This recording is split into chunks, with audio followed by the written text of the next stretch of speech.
Are you good enough to get paid? It's the burning question that the best up-and-coming freelancers inevitably ask.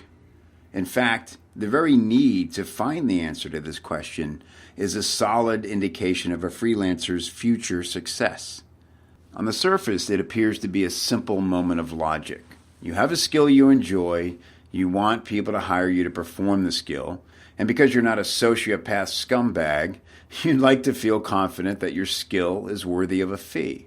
Also, you know there are people with more experience and perhaps even more important sounding certifications hanging on their wall next to degrees from expensive universities. Now the doubt creeps in. Who the hell am I? Thinking I could charge for something like this. I'd be lucky to find someone who would let me do this for free, let alone pay me top dollar. Good thing you dodged that bullet, huh? You were about to step up and hang your yet-to-be-built reputation on the line there. Who knows what could have happened? You might have done really well and blown your client away. They might have loved your work so much they immediately booked more of your time, then started referring you to colleagues who might have also been impressed by your work, and so on and so on and so on, until you suddenly have a thriving freelance business. Judas Priest! Just imagine the danger. Suddenly you're in demand, so much that your schedule is booked months in advance. Now you're turning business away, so you raise your fees. The audacity! But no one balks. Hell, they don't even blink. They still want the slot. You're still booked, somehow more booked. You keep raising your fees, and new clients are coming out of the woodwork. There's no end in sight. And did you just seriously pass off a lead? Refer another writer because you were too busy to take it? Who is this guy? Next thing you know, people will be asking how you did it. They'll want to interview you about your skills. They'll want to hear your story. You are a leading expert, after all. Then one day, you'll find yourself sitting on an expert panel, elbow to elbow with legends of your industry. People whose work you stalked relentlessly, hoping to pick up some clues, wondering if you could ever get half as good. How the heck did this happen? Maybe you should feel more nervous, but you don't. It all just feels natural. Like you're supposed to be here, doing what you love, getting paid top dollar for it, and sharing your story and your skills and giving your advice to people who achieve major breakthroughs when they follow it, and then sing your praises and send you notes and boost your confidence. So yeah, it's a good question to ask. Am I good enough to get paid? It's the one all good freelancers ask to someone they trust. And yes, I know that IMers think us freelancers are incredibly stupid for trading our skills for dollars when we could be using them to crush it, kill it, and have epic paydays. But guess what? And this will shock you, but, are you ready? Life is not a money grab. Yes, money is awesome, don't get me wrong. But the people I know who stay hyper-focused on money are all miserable bastards. No matter how much they hoard, it's never enough. They can't be satisfied. They're fueled by jealousy for those who have more. Their patterns catch up to them. Their bad habits take over. Relationships go up in flames. They chase the elusive prize until finally disappearing for good. This business has swallowed 1,000 of those guys alive and puked their bones someplace no one has ever cared to look. Freelancers, good freelancers, aren't built that way. If they were, they'd never think to provide a skill for hire. It would be too much work to be responsible to a client, to meet deadlines, to go above and beyond. The freelancers I know who are good and are making great money are not focused on money, they're focused on balance. They work hard, they take pride, they study, they learn, they test, they grow, they master, sometimes they partner, and they get rich beyond their own dreams. And if it's not a dream to others, they could honestly care less.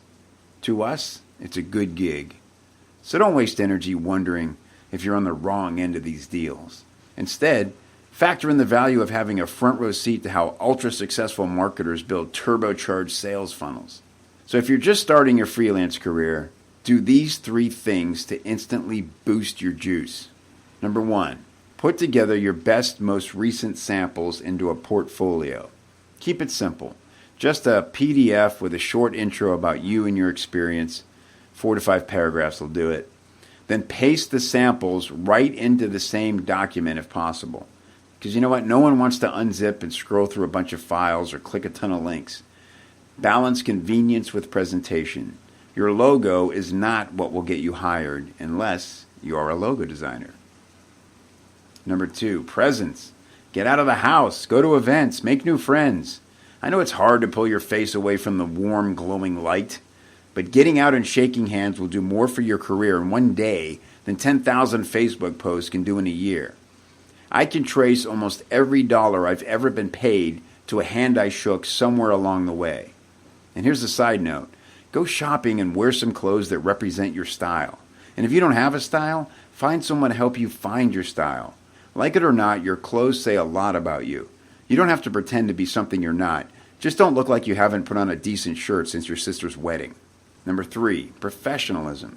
Reach out to people you respect and who can help your career. And do it with confidence, not cockiness, confidence. Make it clear who you are and why you're reaching out. Explain that you're a pro whose career is catching steam and you want to take your game to the next level. Ask if there's an opportunity for you to work with them. Don't grovel, but be open to what that means to them. To some gurus, this will mean you do grunt work to prove yourself.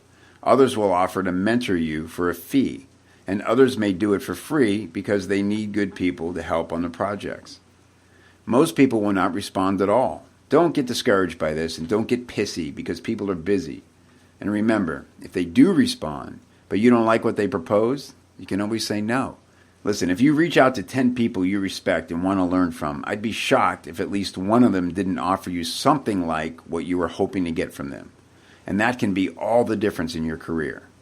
One of the biggest shockers to my newbie brain back when I started was just how many big dog marketers who seemingly had all the help and connections they could ever need were flat out desperate for help with tech, with design, and always with copywriting. There should be no such thing as a competent and reliable copywriter who is out of work. No reason at all. Be brave, be bold, and be yourself. And yes, if you cared enough to ask, then you are, or very soon will be, good enough to get paid. Hey, if you're a freelancer who would like to be around more successful freelancers, learn how they did it, and put yourself in position to mingle, mix it up, and potentially work with some of the best marketing minds in the business, come over and check out copychief.com. It's a community I built exactly for this purpose, and I'd love to have you join us. See you next time.